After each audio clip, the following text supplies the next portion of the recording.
Oke cuy, balik lagi sama gua Gani. Di video kali ini kita ngobrol ringan aja, sesuai judul aja ya. Apakah kalau misalkan kalian mau rakit PC DDR4 di 2026 ini apakah masih worth it atau tidak? Karena harga RAM itu najis mahal banget.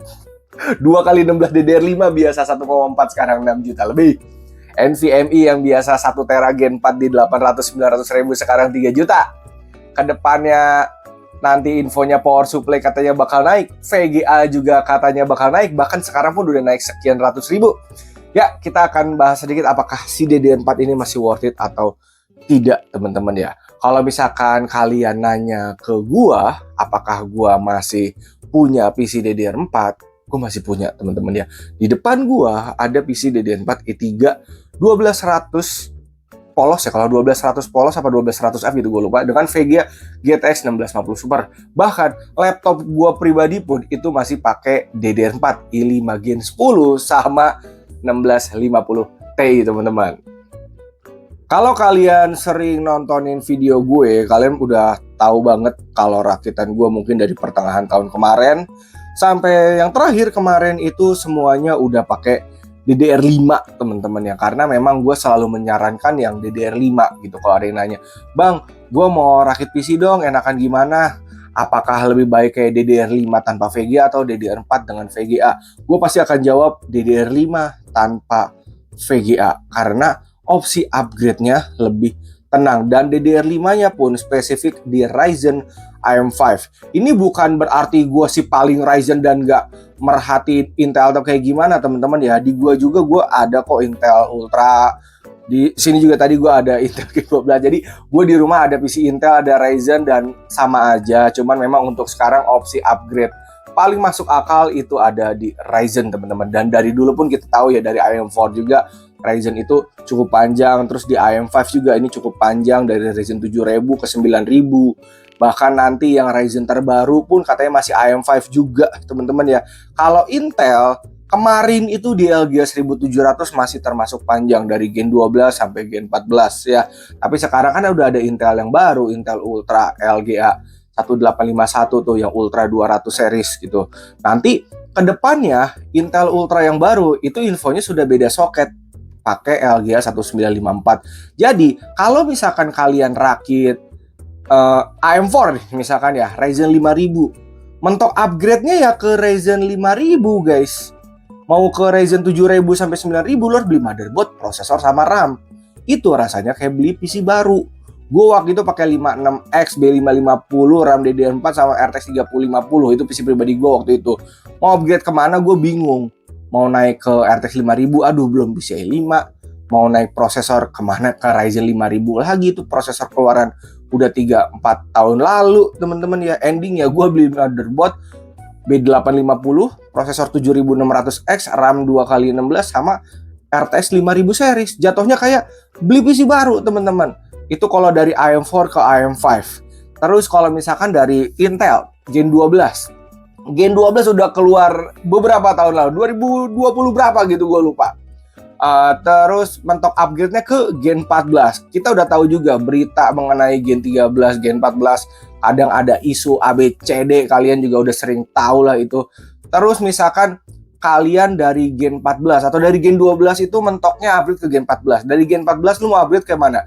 Ke Intel Ultra. Kalau masih DDR4, lu harus beli motherboard, prosesor sama RAM. Jatuhnya sama, kayak beli PC baru. Kalaupun misalkan lu udah pakai DDR5 di Intel Gen 14, mau naik ke Intel Ultra, lu harus beli motherboard sama prosesor. Bongkar lagi tuh kabel-kabel, lu lepas, RAM lepas, SSD lepas, prosesor lepas, wah repot. Dari Intel Ultra yang sekarang sampai nanti yang akan rilis itu LGA 1954, beda soket lagi, lu harus beli motherboard, beli prosesor lagi, bongkar lagi, teman-teman. That's why kenapa dari kemarin kalau ada yang nanya, "Bang Gani rakit yang rekomen apa?" Ya AM5, karena contoh dari Ryzen 7000 lu bisa upgrade ke 9000. Nanti Ryzen yang baru juga katanya masih AM5. Jadi kalau ganti cukup ganti prosesor doang, motherboard sama RAM nggak usah ganti. Jadi dari kemarin kalau ada yang nanya, yang paling masuk akal itu adalah di AM5. Bukan gue sih paling Ryzen atau gimana, gue pakai dua-duanya. Cuman sekarang memang masuk akal itu. Nah guys, kita balik lagi ke PC DDR4-nya teman-teman ya. Ini banyak banget yang DM juga kayak bangga nih gue mau rakit Intel Gen 12 dong. Sama mau pakai GTX 16 series kayak 1650 Super, 1660, 1660 Super, menurut lu gimana gitu ya. Oke, untuk prosesornya sebenarnya gue yakin kalau kalian rakit Gen 12 sekarang atau Gen 13 atau Gen 14, kalian pasti akan lebih memilih prosesor yang tray dibanding yang box karena harganya lebih murah. Tapi setahu gua untuk Intel yang Gen 12, 13, 14 yang tray ini garansinya pada 1 tahun semua, teman-teman. Jadi perlu gue infoin aja untuk prosesor tray yang resmi itu yang garansinya 3 tahun, teman-teman. Contoh Ryzen 5 7500F, distributornya resmi Pak dari AMD, dari NJT gitu ya. Itu garansinya resmi 3 tahun. Jadi kalau kalian menemukan yang garansinya 1 tahun, ya wallahualam guys, gue nggak tahu itu dari distributor mana. Kayak kemarin pun gue rakitin PC punya si Icom, gue beli i3 1300F, katanya garansinya 1 tahun karena itu trade. Gue nggak tahu itu garansinya dari distributor mana dan emang nggak disebutin juga. Jadi menurut gue yang garansi 1 tahun ini ada jaminan dari toko, tapi ini masih ada gambling ya teman-teman ya. Tapi setidaknya garansinya 1 tahun itu masih nggak apa-apa untuk dibeli gitu. Cuman balik lagi, ketika kalian ternyata kepepet rakit Gen 12, mentok opsi upgrade-nya ke Gen 14 aja teman-teman. Atau misalkan Ryzen 5000, mentok upgrade-nya ya ke 5000 aja. Kalau lu mau naik ke Intel Ultra atau ke AM5, lu harus beli motherboard, prosesor, bahkan mungkin sama RAM juga. Itu artinya beli PC baru. Intinya kalau kalian mau rakit PC pakai Ryzen 5000 atau yang Intel 1700 yang keluarannya udah 2021-an kalau nggak salah, apa 2020, 2021, 2022 lah teman-teman. Kalian harus siap dengan opsi upgrade-nya. Selanjutnya perihal graphic card teman-teman ya. GTX 16 series, 1650, 1660 Super dan kawan-kawan, terus RX 500 series, 560, 570. Itu udah nggak ada yang baru guys. Udah nggak ada yang baru ya. Tapi kalian masih bisa cari yang garansi ada di satu brand, yaitu Phenom RX ya. Phenom RX kayak GTX 1650, terus juga RX 560, 570 setahu gue ada juga. Itu masih dikasih garansi 2 tahun. Distributor resmi dari Asia Raya. Asia Raya tuh yang megang kayak Zotac, Deepcool, dan kawan-kawan teman-teman ya. Itu masih ada yang garansi ya.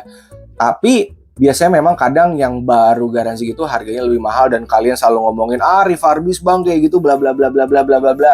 Menurut gua lebih better ambil yang dari Phenom RX ya, daripada kalian gambling dengan bekas yang tidak ada garansi. Oke, apalagi kayak garansi personal 7 hari, garansi personal 30 hari. Kalau misalkan kalian beli kayak gitu dan rusak, lu nangis guys di pojokan ya. Gue udah ngebuktiin guys, waktu kemarin gue beli RX 570 itu 700.000 garansi personal 3 hari guys, 3 hari. Terus gue pakai konten aman. Beberapa waktu kemudian gue kasih ke si Icom, ternyata cuman kuat beberapa minggu doang. Abis itu Vega-nya sekarat dan wasted teman-teman ya, die gitu.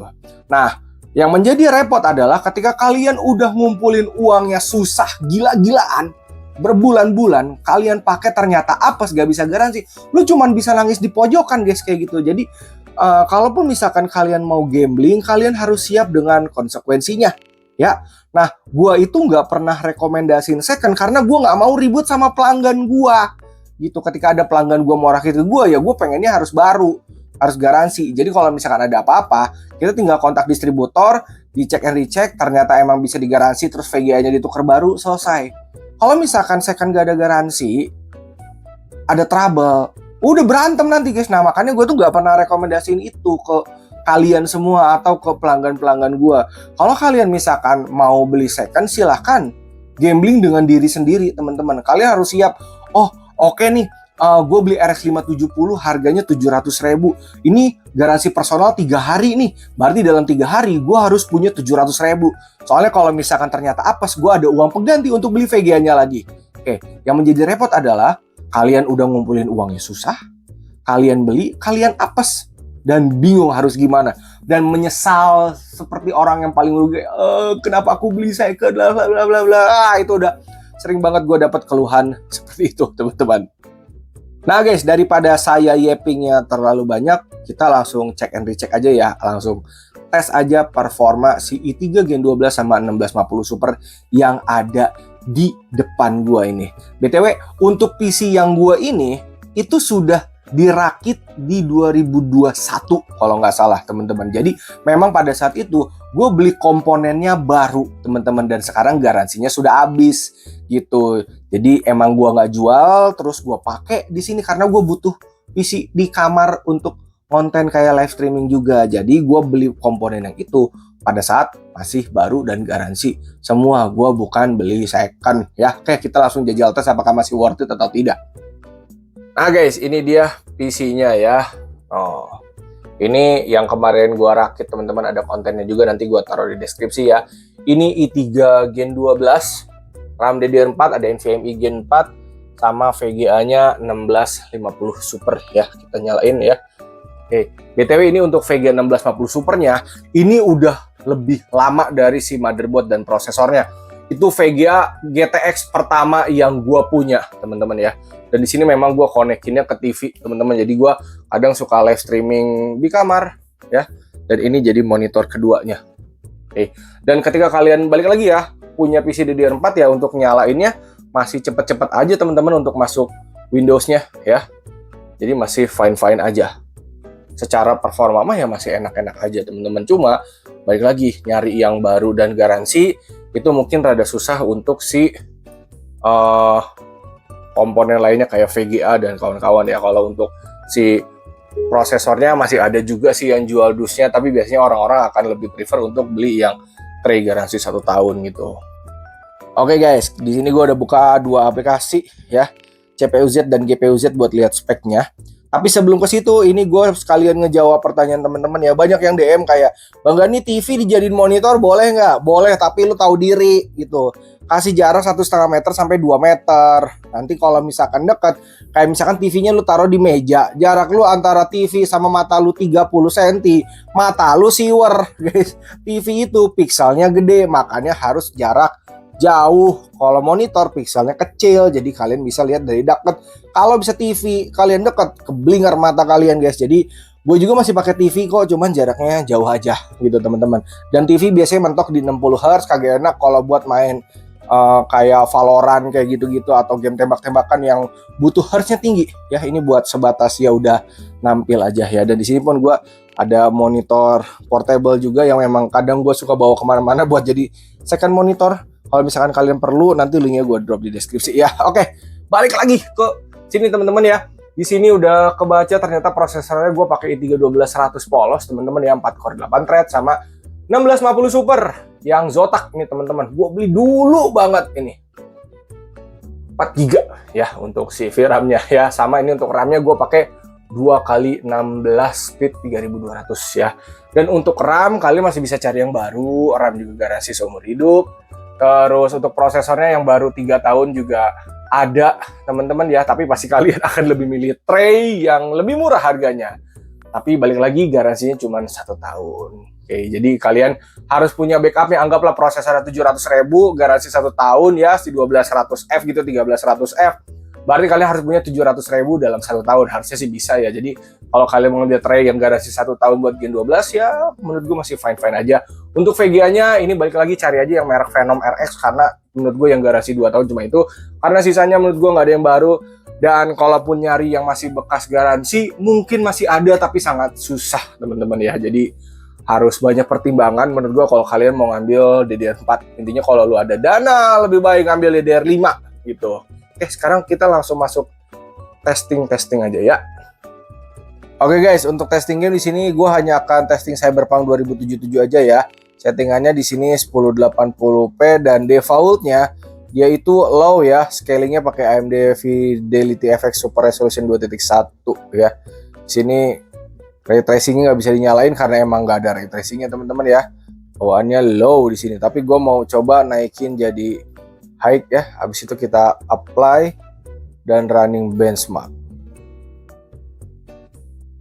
Oke teman-teman, di sini gue masih dapat 40-an FPS ya. Terus juga suhu masih di 60-an. Sebenarnya buat si i3-nya sendiri itu suhunya bisa lebih dingin kalau misalnya pakai cooler yang lebih proper atau water cooling ya teman-teman. Di sini gue pakai cooler low profile yang terjangkau banget harganya, jadi suhunya bisa sampai 70-an, tapi gue nggak masalah selama di bawah 85 derajat gue cuek teman-teman ya. Dan ini masih bisa dipakai Untuk main game kayak Cyberpunk seperti ini masih lancar banget ya. 1080p high ini masih bisa teman-teman. Masih dapat 60-an FPS. Jadi kalau ditanya apakah masih layak gak sih rakit DDR4, ya masih layak-layak aja teman-teman gitu. Masih enak kok sebenarnya. Cuman balik lagi opsi upgrade-nya mahal gitu. Itu yang harus ditanggung guys. Jadi kalau mau naik ke Intel Ultra harus beli bobo prosesor sama RAM karena ini masih DDR4. Mau naik ke Ryzen 7000 juga atau 9000 harus beli bobo prosesor sama RAM. Minusnya itu aja kalau untuk rakit DDR4 opsi upgrade-nya mahal teman-teman. Nah guys ya, jadi rata-ratanya kita dapat 50-an FPS. Terus ini spek yang dipakai ya. VGA 1650 Super, terus juga Intel Gen 12 ya. Ray tracingnya off, di sininya pilihnya quality. Terus ini settingannya 1080p high, jadi masih termasuk aman lah ya untuk rakitan DDR4 di 2026 ini teman-teman. Oke guys, kita testingnya kan udah selesai teman-teman ya, dan memang sebenarnya untuk PC yang ini gue tuh emang biasa pakai cuman buat live streaming ngobrol aja guys, entah TikTok atau YouTube teman-teman. Sama ya, kalaupun main game gue main WWE sama Tekken doang gitu. Sisanya gue lakukan di PC pribadi gue yang 7600X sama 5060 Ti gitu. Jadi yang ini emang PC yang dipakai buat nyantai aja di kamar gitu. Nah guys, kurang lebih segitu aja ya untuk video kali ini dari gue. Intinya kalau kalian sudah punya DDR4 ya masih worth it aja. Kalaupun misalkan kalian mau rakit, kalau emang bener-bener kepepet, boleh dah ya. Tapi kalau misalkan kalian bisa nabung lagi, gue lebih saran kalian ngambil DDR5. Karena balik lagi guys, nyari uang susah. Paling bener rakit 4 komponen baru dan garansinya juga resmi dari distributor yang jelas gitu teman-teman ya. Oke, semoga bermanfaat. Kalau misalkan kalian nggak setuju atau misalkan mau diskusi, tulis aja di kolom komentar ya. Karena balik lagi ini pasti akan ada pro dan kontranya juga ya untuk video ini. Thank you guys.